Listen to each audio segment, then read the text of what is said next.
자, 이 작가의 조간 브리핑 이동형 작가입니다. 네, 안녕하세요. 박근혜 정부 인사가 드디어 마무리됐죠? 네, 박근혜 대통령은 17일 국회에서 최문기 미래창조과학부 장관, 윤진숙 해양수산부 장관, 이경재 방송통신위원장, 최동욱 검찰총장에게 임명장을 수여했습니다. 이 중 최문기, 윤진숙 장관은 국회에서 인사청문 경과보고서 채택이 무산되었지만 임명을 강행한 것인데, 윤진숙 장관은 논란을 의식한 듯 대통령과 국민들에게 염려를 끼치지 않겠다라고 했지만 야당과 심지어는 여당에서조차 비판의 목소리가 나오고 있는 상황입니다. 어쨌든 이로써 정부 출범 후 52일 만에 모든 내각 인선이 완료되었네요. 역대 정부 중 가장 늦은 지각 인선이었다고 합니다. 준비된 대통령을 내세우며 야심차게 출발한 박근혜 정부이지만 정권 초기 인사검증 실패는 박근혜 대통령을 기대하던 국민들에게 많은 실망감을 안겨준 것은 틀림없는 사실인 것 같습니다. 네, 자 테러 문제로 가보죠. 이번에 독극물 편지가 발견됐다는데요. 예, 버락 오바마 미국 대통령과 공화당의 로저 위커 상원의원 앞으로 맹독성 물질이라고 하는 리신이 묻어있는 편지가 수신되었다고 백악관이 어제 밝혔습니다.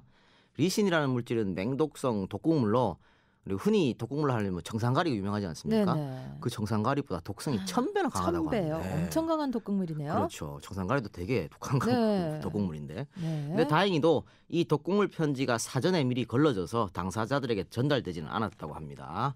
미 당국은 리신 편지를 보낸 용의자를 거의 파악하고 수사를 진행하고 있다고 하네요. 네.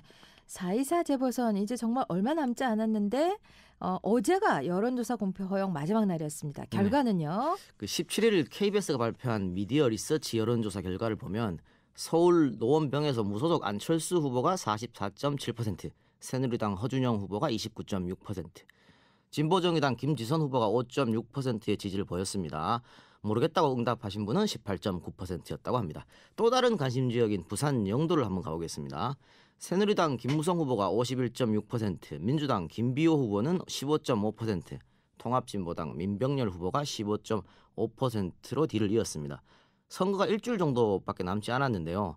그 모든 후보들이 남은 기간 동안 법이 정한 테두리 내에서 열심히 선거운동을 하시길 바랍니다. 네, 내일이 4.19 혁명 53주년인데 이승만 대통령에 대한 보수와 진보 간의 평가가 극명하게 엇갈리는군요. 네, 한국일보가 기획기사로 다룬 내용입니다. 지난해 11월 민족문제연구소가 다큐멘터리 100년 전쟁을 선보였는데 이를 계기로 우리 사회에서의 그 이승만 전 대통령에 대한 평가가 진보 진영 또 보수 진영 간에 극명하게 엇갈리면서 새로운 논쟁이 불붙은 상태입니다.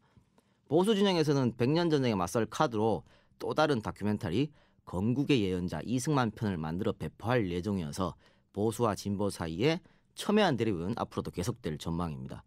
역사적 진실은 하나인데 평가는 둘로 나뉘어진 상황이네요. 중요한 역사 문제인 만큼 진영 논리가 아닌 공과 가 모두를 제대로 평가하는 작업이 이루어져야 할 것으로 보입니다. 고등학교 선생님들이 학생들 앞에서 음란 행위를 했다는 믿지 못할 소식 어떤 뉴스예요? 그렇습니다. 저 보도를 듣고 영상으로 보고도 믿지 못할 사건인데요. 어제 오후 2시 45분쯤 서울 양천구의 모 고등학교 교실에서 남녀 공학입니다. 네. 이 학교 교사 이모 씨가 수업 중 한 남학생이 이어폰을 꽂고 있자 이어폰을 빼라고 지시한 후 이 학생을 폭행했습니다. 또 옆에서 말리던 다른 학생과 동료 교사까지 폭행한 것으로 알려졌는데 이후 도망가는 학생을 쫓아 다른 교실을 뒤지던 중 남녀 학생 50여 명이 지켜보는 가운데 갑자기 바지와 속옷을 내리고 음란 행위를 했다고 합니다. 학교가 아수라장이 된 것은 말할 것도 없겠죠. 이 교사는 이런 자신의 음란 행위에 대해서 선생님들과 몸싸움하는 과정에서 바지가 내려간 것일 뿐이라고 대답을 했는데 인터넷에 올라온 동영상을 보면 해명은 거짓이라는 것을 바로 알 수가 있습니다.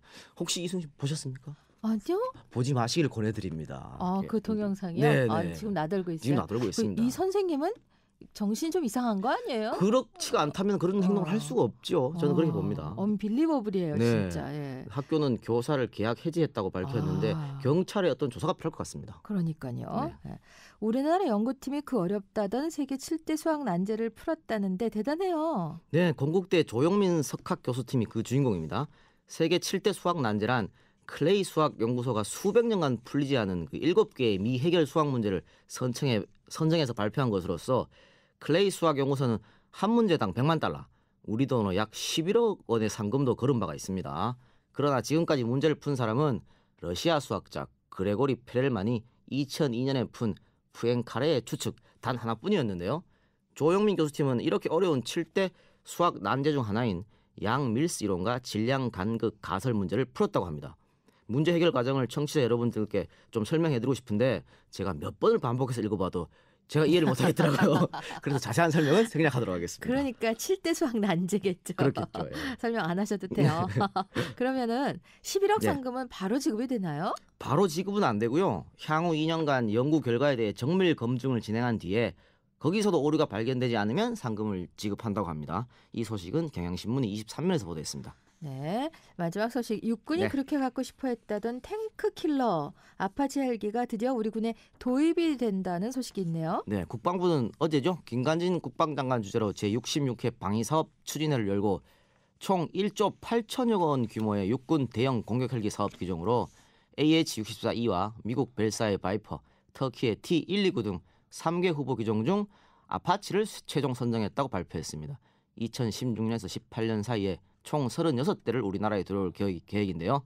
이 아파치의 도입으로 유사시 수도권으로 진입하는 북한의 전차부대와 공기부양정을 효과적으로 막을 수 있게 되었다고 합니다. 네. 팬클럽이 이재기죠? 야, EJ, 예. 이재 예. 많이 듣나요? 우리 팬클럽에 지금 한 10,000명 가량 되시는데 오. 뭐 10분의 1은 듣지 않을까요? 더 들어야죠. 네네. 네, 이 작가의 조간 브리핑 감사해요. 내일 뵙겠습니다. 네.